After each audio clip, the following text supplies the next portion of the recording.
So right now we are talking about the Chebyshev theorem.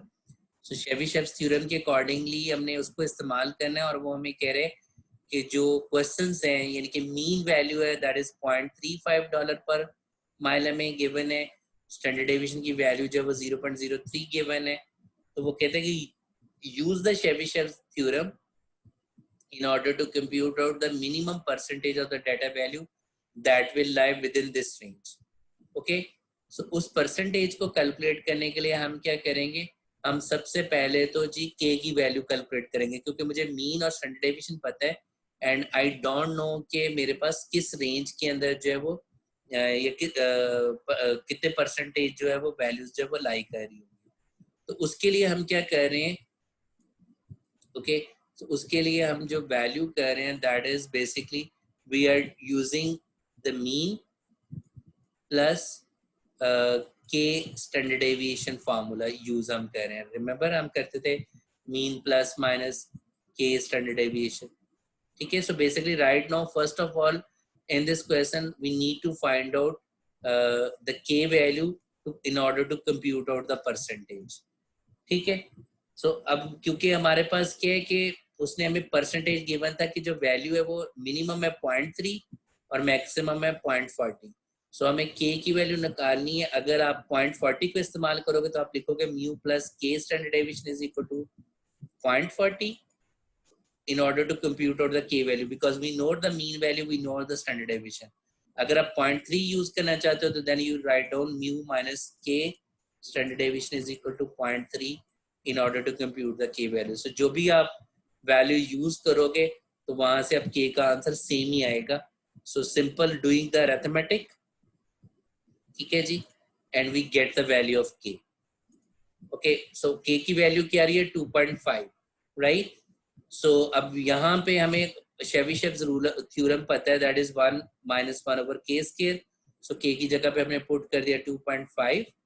सो यहाँ से हमारे पास percentage आ गई which is 84%। So that mean at least 85% of the data set will lie between this range according to the Chebyshev theorem.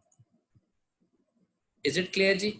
Okay so जो है वो हम now we are going to talk about standard score or you can say Z score. इसको standardized score भी कहा जाता है। This concept is very important जो कि आप देखिएगा कि आपके multiple time ये इस्तेमाल हो रहा होगा during this semester भी और even in your future semester different courses के अंदर आप इस चीज को दोबारा से देख रहे होगे symmetrical distribution को भी। सबसे पहले जो Z score है इसको हम कैलकुलेट कैसे करते हैं, उसका फार्मूला हमारे पास क्या है दैट इज वो हमें गिवन है which is x minus mean of the data set. So mu कर ले या इसको हम x बार कह लें and divided by sigma that mean the standard deviation of the data set, ठीक है जी, या इसको हम सिग्मा कह रहे हैं या सिंपल स्टैंडर्ड डेविएशन कह रहे हैं। सो जी स्कोर जो है उसको हम इस तरीके से कैलकुलेट कर सकते हैं। Number one is how we can interpret the standard deviation, how we can interpret the answer of the Z score.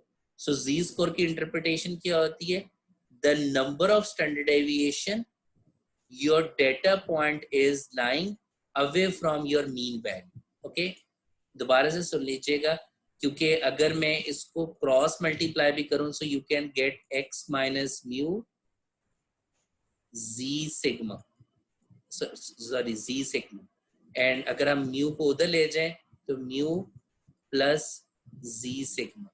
सो यहाँ से हम क्लियरली इंटरप्रिटेशन कर सकते हैं कि the number of standard deviation, so that means z जो है वो इंडिकेट कर होगा number of standard deviation.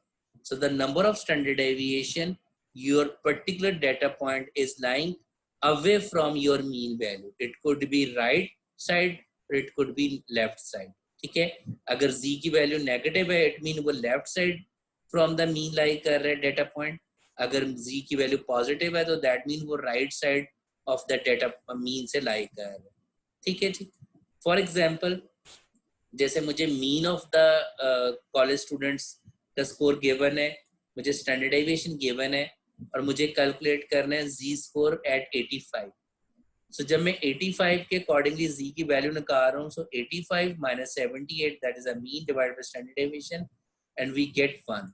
So इसको हम कैसे interpret कर सकते हैं कि that is this student has 1 standard deviation higher score compared to the mean value. ठीक है, so that means 1 standard deviation higher score है इस student का compared to the mean score of the entire students.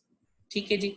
Similarly आपके पास अगर हम कहते हैं कि किसी स्टूडेंट के मार्क्स 70 हैं, आंसर आ जाएगा जी -1.41. सो हम यहाँ पे क्या कर सकते हैं कि ये इस स्टूडेंट के मार्क्स 1.14 स्टैंडर्ड डेविएशन कम है फ्रॉम द मीन. ठीक है, so that is this one. So अगर इक्वल आ गया, so that mean this student has the marks exactly equal to the you can say the average score. So I hope कि आप लोगों को clear है कि what's the Z score as well.